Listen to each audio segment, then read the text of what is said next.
Welcome everybody to today's webinar. So I am joined by Andy Candler because learning about L&D is kind of difficult. So we're going to be diving into that. Andy is a veteran of the world of L&D with over 35 years experience running companies, being employed, all of that. And now he has his own consultancy called Aprendido, which is Spanish for learning. Every day is a learning day. So without further ado, I'm going to hand over to Andy. Take it away. Thanks, Kim. Yeah. Um, so great introduction. Thank you very much. I've been crafting learning programs for more years than I care to remember. And I'm very much a technology last type of person. I always focus on the learner, the problem, and then worry about technology later. Um, my main focus with Aprendido is improving people, improving processes, and improving productivity for businesses and generating more profit as a result.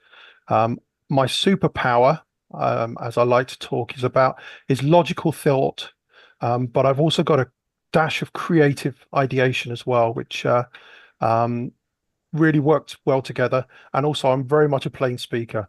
I tell it as it is. And my clients love that. Um, so what I wanted to talk about today is how difficult it is to learn about L&D. Um, it can be very confusing for many people.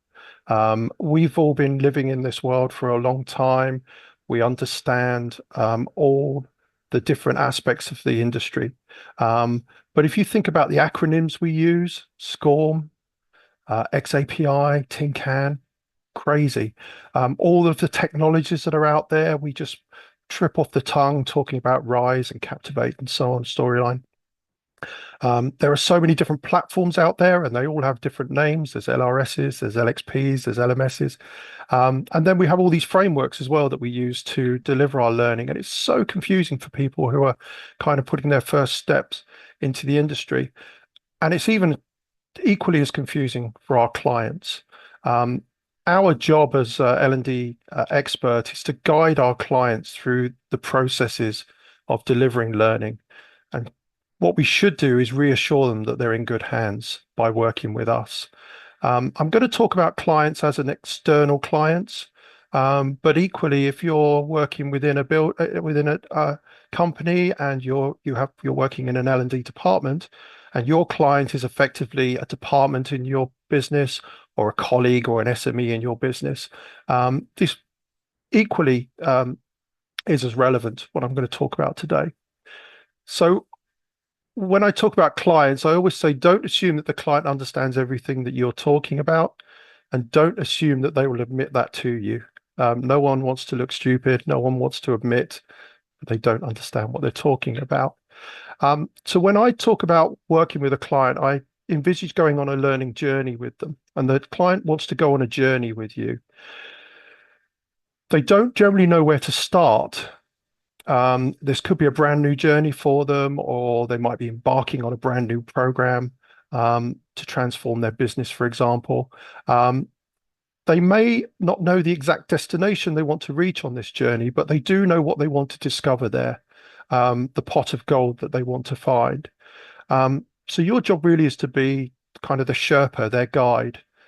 You need to take them on the journey with you and use your experience to help them on that journey. So if you have been on that journey many times, as many of you may have, you know what equipment you need to pack for that journey. You know what pitfalls you might encounter. You know how long the journey should take. You know how much money the journey might require. And you'll also know who needs to go with you, who needs to be on that team. Um, so some clients will have no idea what they want. Um, and they're great clients because you can hold their hand, you can take them on the journey. But some of them do turn up with some preconceived ideas of what they want to deliver. So I've had clients come to me and say, I need a 20-minute video to address this sales issue, for example. And regardless of the how they come to me, I always suggest that we have a discovery workshop.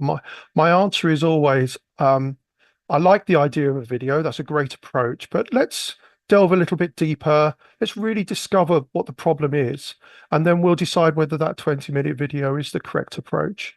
So never poo-poo a client, always embrace their ideas.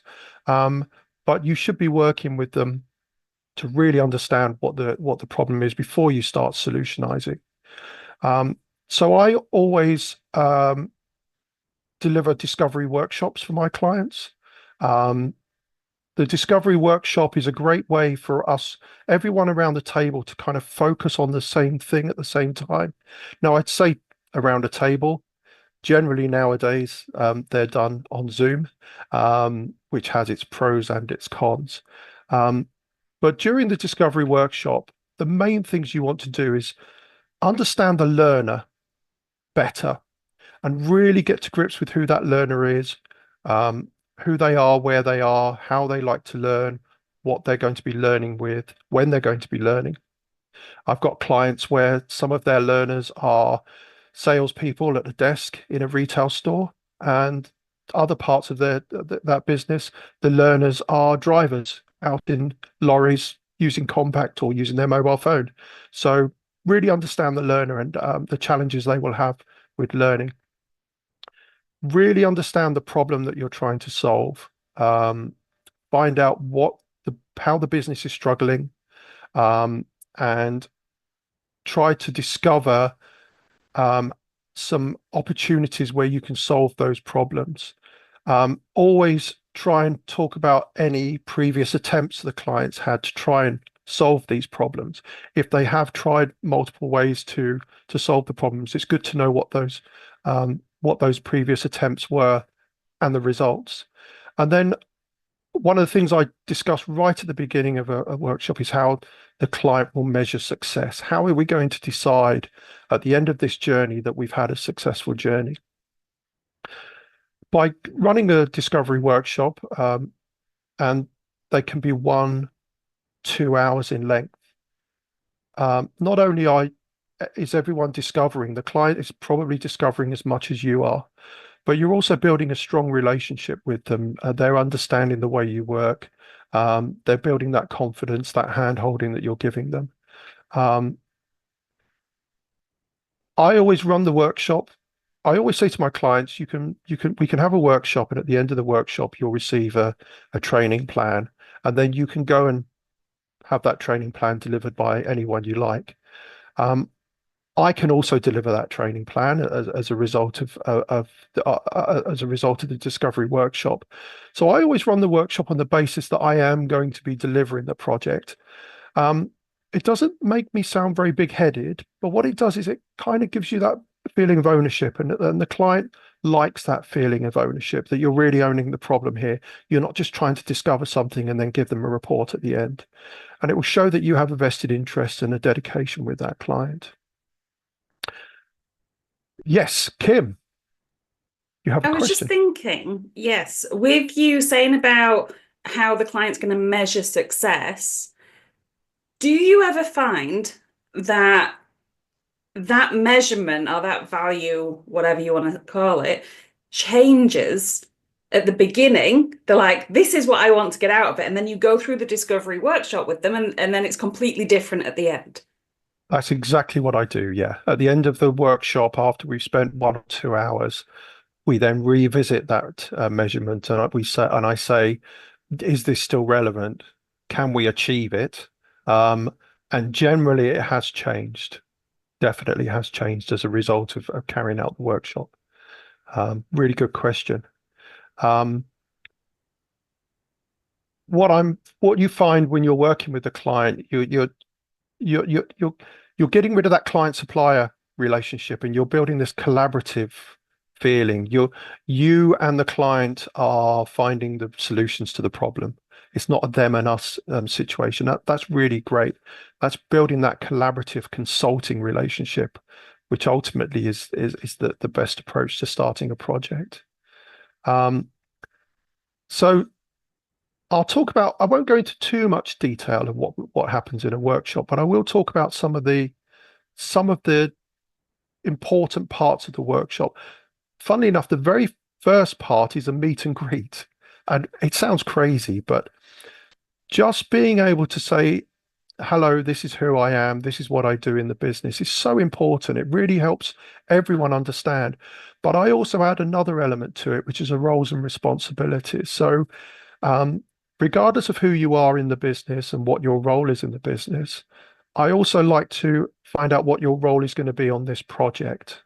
What's your responsibility going to be? Are you the person are you going to be the subject matter expert? Are you the person that's going to sign off the budget? Are you the person that's going to support the learners after delivery? And it's really important to have that roles and responsibilities mapped out. And I always add myself to that list, what my role and responsibility is. And if I have anyone that's joined me on the workshop, then we all talk about our roles and responsibilities. Really important. Um, I also explain what the workshop's going to be because sometimes you dive straight into something and don't really set expectations at the beginning. So it's good to say this is what we're now going to do in this next hour or 2 hours. And I talk about hour or 2 hours because a workshop can be a micro workshop right the way up to something a bit bigger. For one of my clients, I actually had 4 1-hour workshops. One of them was a big roles and responsibilities piece. The next hour was introducing some of the directors of the business and really talking about the problem. And then the next couple of workshops, we started solutionizing. So, but I think a 2 hour is the maximum time you can spend on a call or around a table before your brain starts to fry, basically. So, and if you can do it in a shorter time, that's great.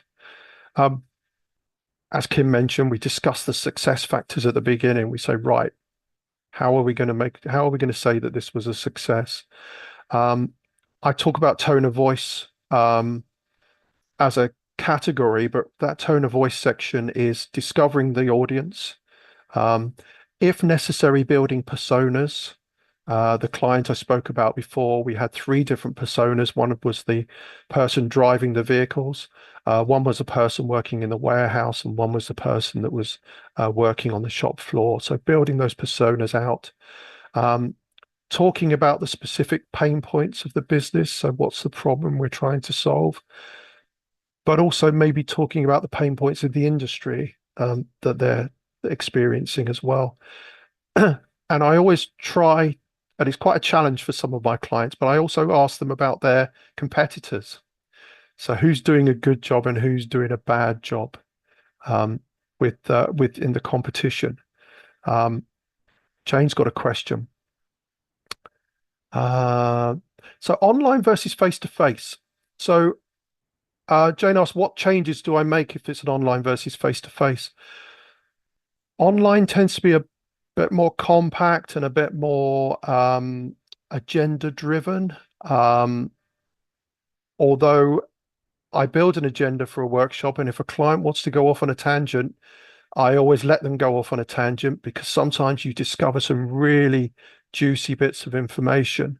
One of my clients was focusing on this one problem and they went off on a tangent. Then I found out, well, actually, that one problem is just for one office and they wanted to open up 5 more offices and it turned into a much bigger piece.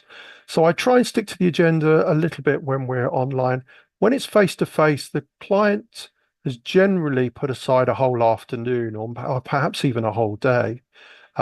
So it can be a little bit more relaxed and we can have some more breakouts.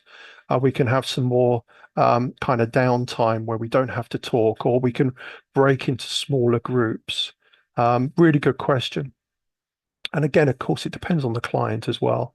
Some clients just want to get the job done and just want to be out of there. But hopefully, if you've embraced them, you've helped them along the way, and you're making them feel that they're in control of the journey, and you're just guiding them. Hopefully, that they don't they will lose a lot of that fear that they have. Um, if the client has got any existing content that they've produced, we review that during a workshop. Have a look at what they've done, whether it's digital or whether it's classroom or whether it's literally just white papers or processes they've tried to use to solve the problem. We'll have a look at that and see what we like and dislike about it and see what's relevant and not relevant. Um, Then after that, we kind of get into a bit of solutionizing, but I try not to find the solution at the end of the workshop, but just kind of throw around some ideas, see how they stick with the client. They might have some feedback and say, well, actually, I don't think that's good, or I really like that. Just kind of gauging what the client might be interested in. We'll talk about the different types of blended learning that's available. Um, Not going into too much detail, but just giving them a feeling of what that different type of blended learning could be and how it all has its own pros and cons. Um, One of the things I do like to do is to um, build up build up the entire amount of learning that might be necessary, and that's always really overwhelming. So what I try and do is break it into sections, compartmentalize it into sections or phases, and talk about the priority. Kim, you've got another question. I do. Sorry. That's all right. With you talking about looking at their previous content and everything, Mm. so sometimes like clients that I've had, they're like, okay, now we want to make this snazzy, we want to revitalize it, we want to gamify it, we want to do this. And they can get fixated on this is the trend, this is the latest buzzword, this is the latest hot topic. I want the thing. So when you go, do you have that discussion with them when you're going through their content if they're starting to get excited about a certain type? So saying we want everybody to do VR or everybody to do this gamified course, is it then that you kind of bring them back down to earth, or how do you How do I approach that bring with them them? back down to earth? So the answer is always yes. Can we do this? Yes, we can do anything. We can do absolutely everything. Is it appropriate to do that? Let's carry on talking and see if that will really work. So um, if it is a face-to-face or sometimes on a Zoom session, you might have a whiteboard and you might note those things down on the right-hand side as just topics to refer back to at the end of the session. But yeah, if a client's really excited about a new technology, then yeah, absolutely, we should consider it. If we find that it is correct for the learner, it's financially feasible to deliver it and technically feasible to deliver it. And we think that it's going to complement the topic we're trying to get across to the learners, then absolutely we should consider it. We should never throw anything out the window. But yeah, the answer is always yes, we can do everything. Should we do it? Let's carry on talking and see how that is. What I found with clients is invariably it comes down to money at the end. And that sometimes is the thing that defines the final scope of a project. Um, so we review that content. We plan a priority order. And one of the really important things that you should always discuss on a workshop is what's in scope and what's out of scope. Again, don't assume even after an hour, hour and a half of talking with the client that they still fully understand everything. So if there are some elements that they've discussed that you know are not in scope, then put them in the not in scope box.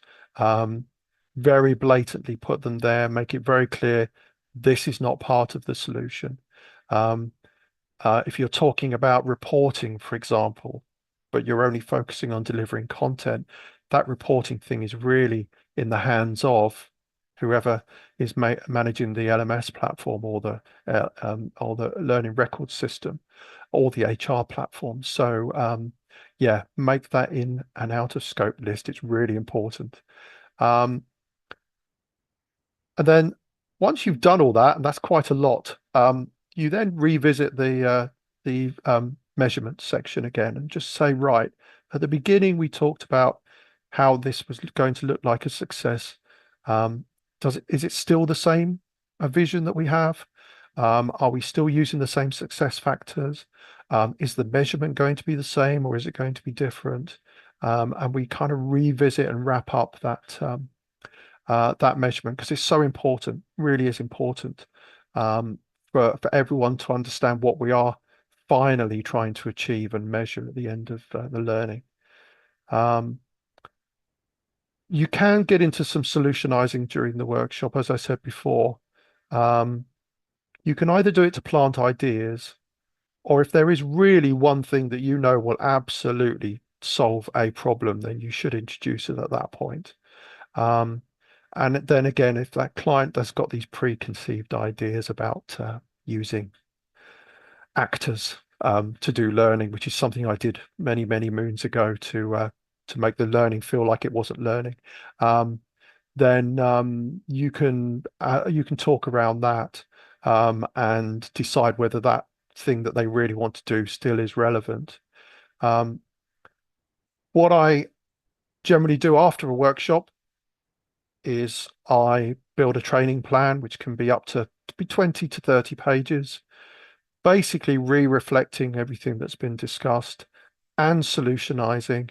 The benefit I've got as an end-to-end consultant is I can tell them what I think they should be doing. I can also scope how that can be done. I can price how it can be done. I can build a timeline and I can give them the whole end-to-end process.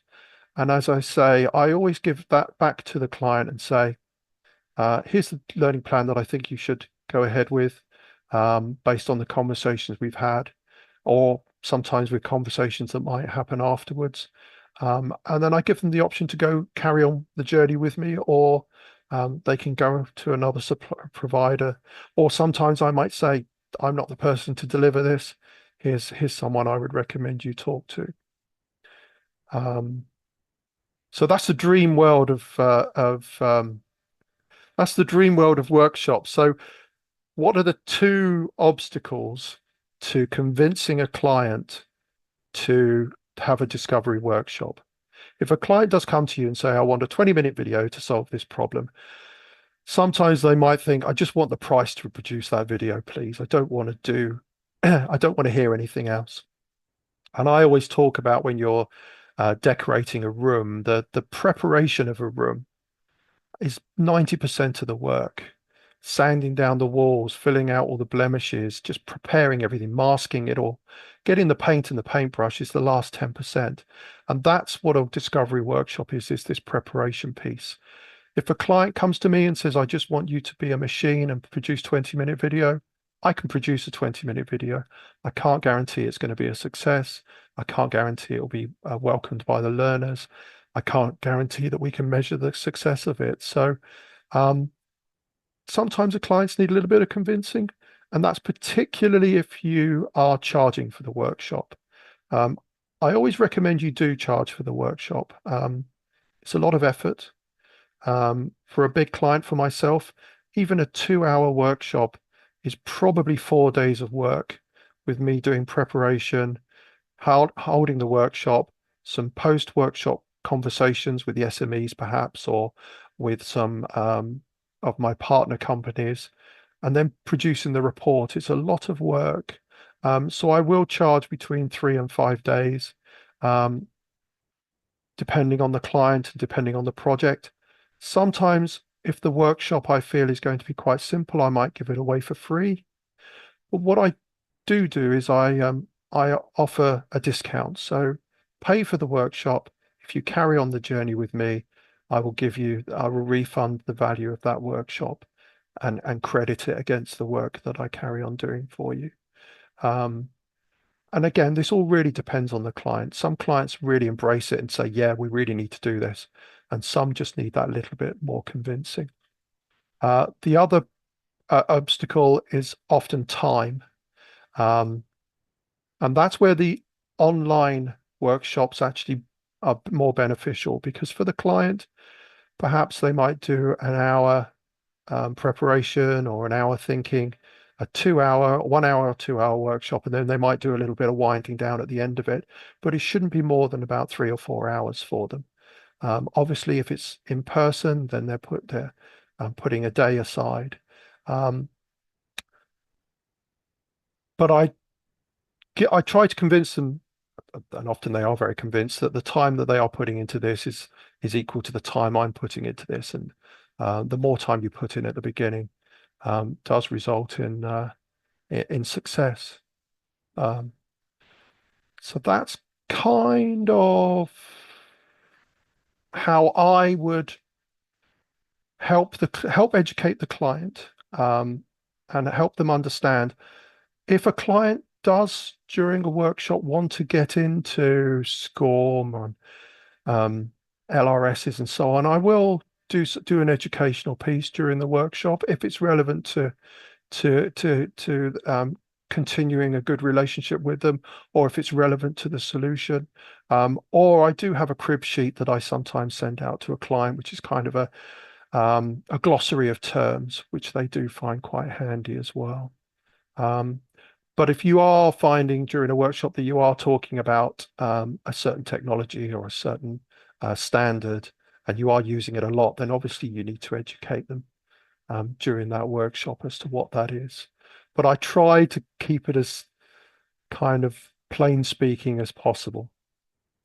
An LMS for me is just a place where you put content, people log in and do it, and it keeps a record of what they've done. And you don't need to go into too much more detail than that unless clients really want to. Yes, Kim, another question. Yes, I'm full of all of the questions. So, yeah, I know we were mentioning about when the client gets fixated on something, but looking at it from the other perspective, have you ever done these workshops and the clients have turned up because their bosses have told them to? They're really not bothered. They don't care. They're just there to get, a couple of hours off their normal day job, and they're not invested because for us as L&D professionals, we know the impact that our solution is going to have. We know what goes into building something. We know that what goes into implementation, into, everything from comms to evaluating and all of that. What if the representatives from the client don't give a damn? How can you get them on board with the process? So there's two sets of people that don't give a damn generally.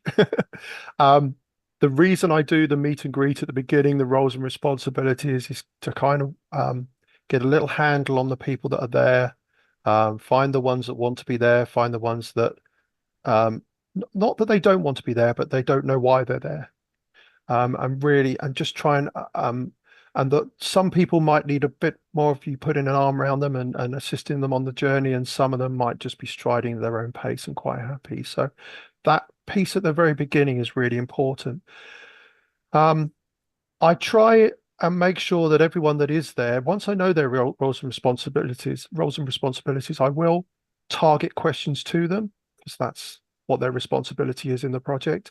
And try not to do it in such a way that they feel like they're a bit of a rabbit in the headlights. But you can say, well, I'm sure, John, that you would understand this a little bit more because you are so and so. So could you just explain that to me a little bit?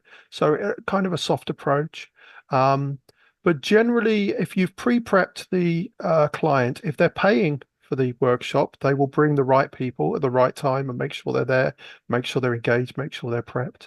Um, the other people that I've often had a challenge with are the ones that aren't on the workshop when you're doing the delivery, and that's generally the SMEs.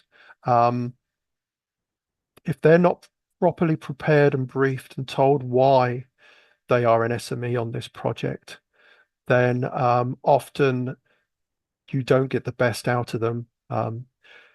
What I often do, if there's a lot of subject matter experts, a project I recently did, we had at least 30 subject matter experts. Well, actually, that's wrong. We had 15 SMEs and we had 15 marketeers, and they tagged teamed together. Um, we made sure that they were prepped as to what was expected of them, why they were involved in the project, but also I told them the whole process and where they sat within the process. So I told them that there was a workshop, we did this, we did that, you're here, and after we've done that piece with you, we're then going to go through this delivery part of the project. So some of them, as Kim just mentioned, imagine there could be a lot of pushback when they feel they're not involved at the beginning. Yes, there is. Hence the client I told you about where we had 4 1-hour sessions. The fourth session was 1 hour with the SMEs. Just giving them the vision of what we're trying to achieve and why we're trying to achieve it. Um, just kind of pricing the project down into an elevator pitch, and then just gauging whether the SMEs had the time available, particularly because they were all over the globe. So we were dealing with people in uh, the west coast of America right the way through to the east coast of Australia. So we just had to make sure that everyone was on board and they understood, because they love talking about the subject and they've got all that information in their head, but sometimes it's very difficult to extract that information from them in the right way. So I generally hold interview sessions where we ask some pertinent questions just to kind of trigger some conversation. But yeah, there's often pushback from the SMEs, unfortunately. Kim, question. Another question. So, when you get to the stage that you are solutioneering, Hmm. how much do you go into the ins and outs on how a solution is designed and developed, from the scoping to deciding on the right content to frameworks or whatever you're going to be using? Like if it's e-learning, do you go into about how it's storyboarded, how it's the methodologies that go into building these different solutions? Do you bring them along and educate them in to that depth? Because a lot of the Absolutely. times, the people, your SMEs, your stakeholders, they'll know learning from the output, but not from the conception side, unless they've been a developer. Yeah, absolutely. A training plan generally starts off saying, this is what you told us. This is how we've interpreted it. These are some assumptions we've made, and this is how we've solutionized. This is how we've come up with the solutions. And then I do get into the solutions, and I recommend if it's a 2 hour classroom session, then I explain how that classroom session will be different from what they've done in the past. So it might be with more branded presentation materials. Um, we'll be doing train the trainer. Um, we'll be doing measurements at the end of the learning. There's going to be prerequisites before the classroom session and post learning after it. So I do take them through absolutely everything. If we're going to be using a particular technology, particularly if I'm working for a client that has an internal L&D team, that internal L&D team might insist that we use Storyline because that's their tool of choice. Then I will explain that how we're going to use Storyline, why we're going to use it, what we're going to do with the source code when it's completed, and invariably that's giving it back to the client's internal L&D team. I will talk about how we're going to build a relationship with that L&D team because we don't want to be the enemy. We want to be we want inclusivity. But yeah, I will take them through every single step of the process, how we're going to do it, why we're going to do it, and how it relates back to the problem that we identified at the beginning. And I will be able to cost it as well, ballpark figures, and give them a rough timeline as to how long it would take to deliver. And also going back to the prioritization that we did in the discovery workshop, I will build it into phases. So we might have a 2 month phase of delivering X, 2 month phase of delivering Y, continual measurement, obviously, particularly the big project I did was 24 modules over a year and a half. So we were continually measuring and adapting what we were producing. What we produced on day one was not what we produced on the last day. So yeah, that's a whole different education piece, and the clients really understand and they appreciate that more when it's in the report. Um, there's a little bit during the workshop that they're being driven by you a little bit because you're the expert, and you're taking them on the journey. But when you produce that report, it's much more of a sit back for them, and they can absorb the information and understand what you've written and really and the best client you can have will ask questions. The worst client will just read it and not ask a question, and that means that either they don't understand it or they're not fully committed to it. They've not fully embraced it. Um, Jane says here, time restraints by attendees are common. Any tips for fast tracking the prep process for attendees before the meeting to get them on board, particularly when they can be at various places in the change journey of needing the training? Yeah. So this is something that you would generally discuss with the project owner within the client. If I'm holding a workshop and there's no need for an SME to be there for 2 hours, then using the agenda that we have, we'll bring them in at the most appropriate times. But we will make sure that when they are brought in, they're brought up to speed as quickly as possible. Because the last thing you want is someone diving into the middle of someone else's meeting, and trying to catch up with you. Um, so for preparation, um, sometimes you might need to do a little mini workshop, as I did with the client I spoke about before. That first 1 hour session was really getting everyone who was at the senior level of this project understanding what we were going to do and why we were going to do it before we got into the detail of the problem. And that preparation process then filtered down throughout the business. So the people in the board spoke to their managers, who then spoke to the SMEs, and it filtered down. So everyone had an idea as to what the project was, why the project existed, often something that's never discussed. But why are we doing this? Um, and also it filtered down to the learners as well, with a setting some expectation that something's going to happen soon, and this is why it's going to happen, and this is how you're going to benefit from it. Does that answer your question? You're nodding, so that's a yes. Good, thank you. Time for a drink. Are there any other questions? Oh, what's the most significant insight you've gained from running one of these workshops with a client? It's a really good question. So I try and do as much prep as I can before the meeting. Um, but I don't have all the answers, and I don't fully know what the problem is. So I can sometimes, and it's a human trait, is to come to a workshop with a preconceived idea. Particularly if I've been working with a client for maybe 2 or 3 months before the workshops happened. Um, we've been kind of talking about the problem as he sees it.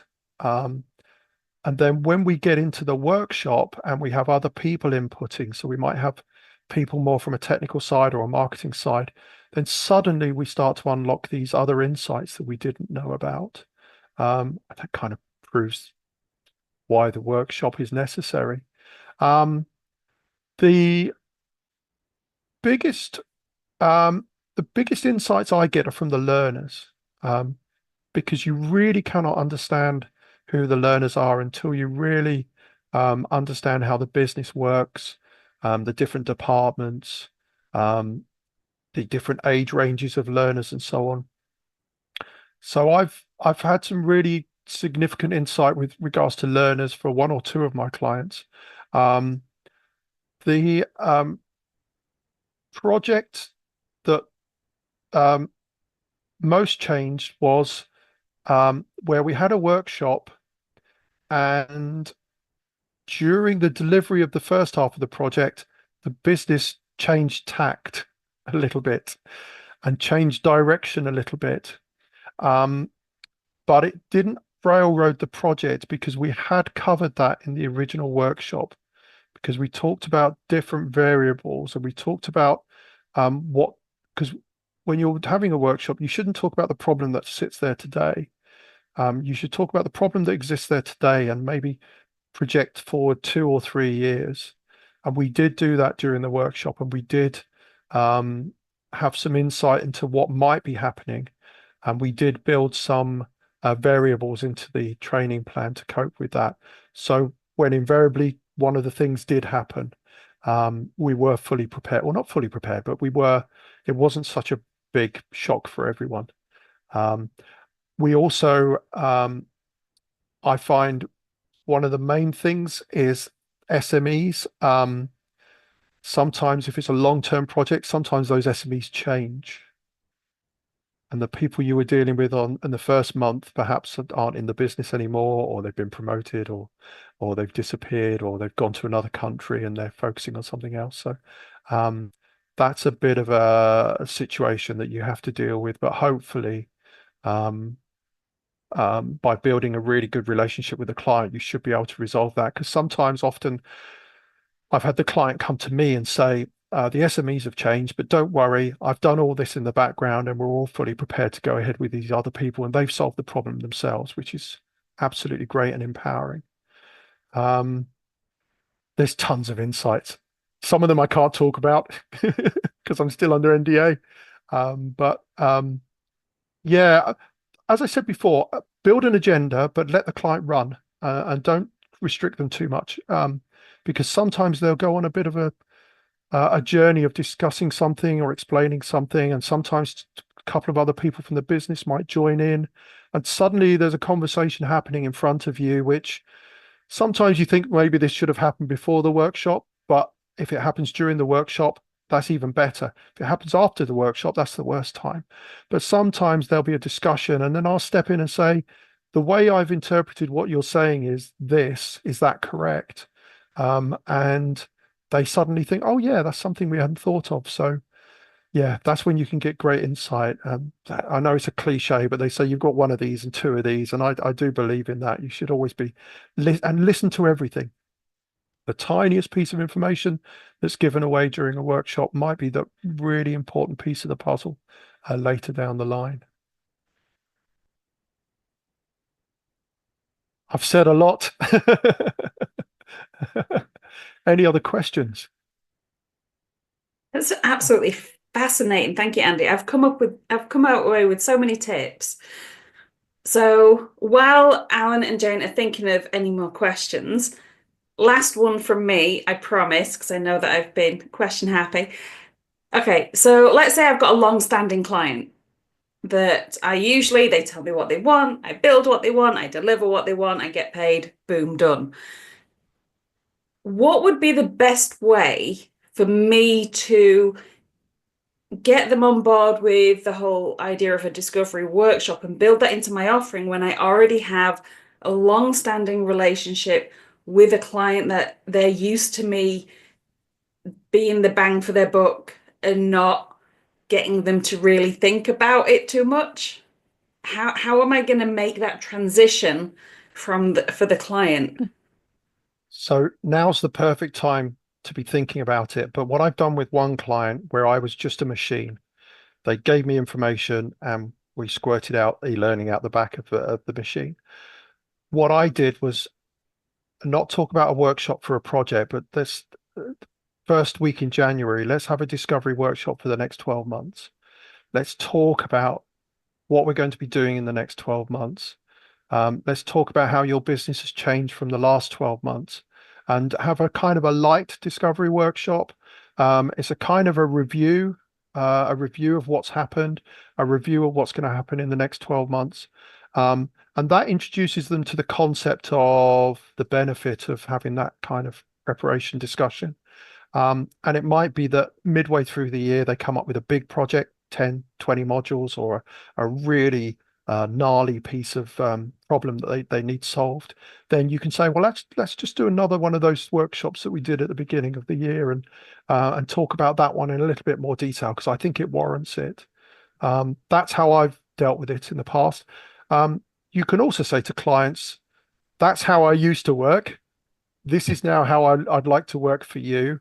It might sound that it's more complicated, but believe me, at the end of the day, your project's going to be delivered quicker.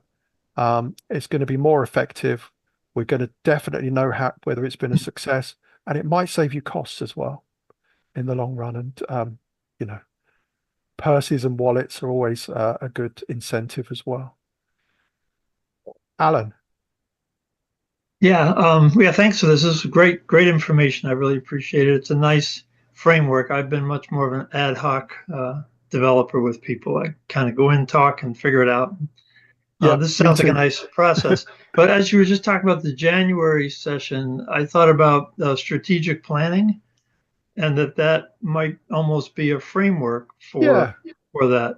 Looking at strengths, weaknesses, opportunities, and threats, vision of where they want to go. I mean, that strategic planning, at least here in the US, has a bad bad rep because people spend a lot of time and develop this wonderful product, and it sits on a shelf and they go about their day. But what I like is tying it to training and development, because that puts a real clear implementation path that people can do and might want to do. I just thought that might be a nice kind of combination of the discovery workshop and then the annual strategic planning around training and development. But what are the problems? What are we trying to solve? What's our vision? Where do we want to go? I mean, all the questions that go into a strategic plan would fit real nicely into this. Absolutely. I think that's a brilliant approach. And I mean, you can call it whatever you like. It's whatever the client feels most comfortable with. The other thing you've got to consider is that the business is a year older. The learners are a year more mature now. They may have done training over the last 12 months. And definitely you should be reviewing their feedback from the learning. And if the client isn't asking them feedback, you should ask the client to do that. And that all kind of goes into the mixing pot and decides what you're going to do for the next 12 months. Yeah, absolutely. Strategic planning is, yeah, it's absolutely necessary. And if your client isn't doing strategic planning, the client isn't going to be growing much. Good question. Thank you. Any other questions? I thought of another one. Good. Okay, so from the client's perspective, prep for the workshop. So if we were thinking it's going to be more the annual strategic kind of thing, looking at everything from a whole, would you recommend that the client holds some employee forums to see what's working, what isn't working from the employee perspective as preparation before they have the discovery workshop with you? Yeah, absolutely. Some clients have got champions or they've got people that are kind of there. I guess champion is the best word. Someone who champions the learning within the business, and it's always good to feedback from them. Line managers, it's always good to feedback from. If your LMS is good enough, then it should have a comments or a feedback section. And you should be encouraging people to feedback and not just this question number 4 is incorrect, but just saying, I think this is good, or I struggled with this and I would benefit from it being a diagram rather than a video. But yeah, if that isn't happening with the client, then just a very simple Google form to go out, or a very simple MailChimp form to go out and just say, tell us what you think about the learning that we've been giving you for the last 12 months. I always, with a client, suggest that if they are delivering learning on a learning platform, that they try and humanize it. A lot of businesses will set up this platform, much like a website, put some content on it, and then launch it. I always say, who's your head of learning? Who's the head of HR? Stick a video of that person on the platform, welcoming you, saying, welcome to this platform. This is why it's here. This is how we think it's going to benefit you. And that person can also be the person that sends out the survey as well and just says, you've had a year of what we've been doing with you, or 6 months, or however long it's been. Tell us what you think, because we value your feedback. And the things you tell us now will improve our service and our offering to you in the next 2-3 years. So yeah, absolutely, they should be reaching out and talking to the learners. The learners are the poor people that have to go through the training. You should be asking them how they feel about it. You can't assume, even with the greatest workshop in the world, you can't assume that you know exactly what people need. You can have a best case stab at it, particularly based on your experience and the experience of training people of that persona, but sometimes you can get it wrong. And we should always be asking and measuring. Another good question. Thank you very much. Thank you. Okay. Any other questions from the audience? No? Yes. Well, thank you so much, Andy. If you are interested in Andy's Discovery Workshop course, then you can head over to the website and look in courses, and you can see when the next cohort is due to run. But this has been absolutely fascinating, and thank you very much for for letting us dive deeper into what the heck a discovery workshop is all about. Because personally, it's not something that I have run with my clients before. So it's definitely going to be something that I'm going to do in future. Because for me, a lot of the time it was someone would come to me, they would say, "This is what we need." I'd ask them questions. So it'd kind of be a very informal, not a structured discovery session. I'd do some back and forth, maybe get in contact with a few different people, but never at the same time. So I can definitely see the benefits in switching up my approach. Well, but what you were doing is better than nothing. Yeah. Yeah. So you were having a discovery workshop. It was just, yeah, a lot looser. But yeah, it's what turns you from a kind of a content maker to a consultant. And it's that consulting thing that a lot of clients are now looking for now. They're really looking for you to start helping them from day one. And if you can start that conversation with the clients earlier on, then that's where you can start delivering some more effective learning, more cost-effective learning, and also really help benefit their business and help them on their journey to transforming or growing or solving a problem. It's been I a just thought of pleasure. another question. Have I you? just thought of another. Just we've got a couple of minutes left, and I've just thought as you were talking, do clients ever say to you, right, so now we've done this workshop, you've done the solution, come back in 12 months and evaluate it for us? So is there the Yes, potential to get the additional evaluation work out of it? absolutely, yes.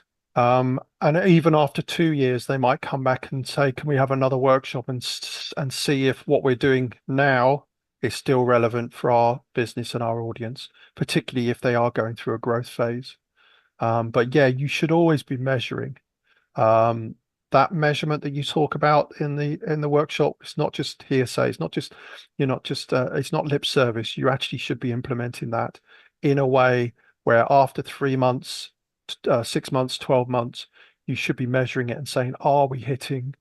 Um, are we achieving what we wanted to achieve? And if we aren't, is that because our measurement's wrong, or is the content that we've created wrong? Yeah, that's an ongoing conversation with all clients. Okay, fabulous. I will stop now. Thank you all so much. My Um, pleasure.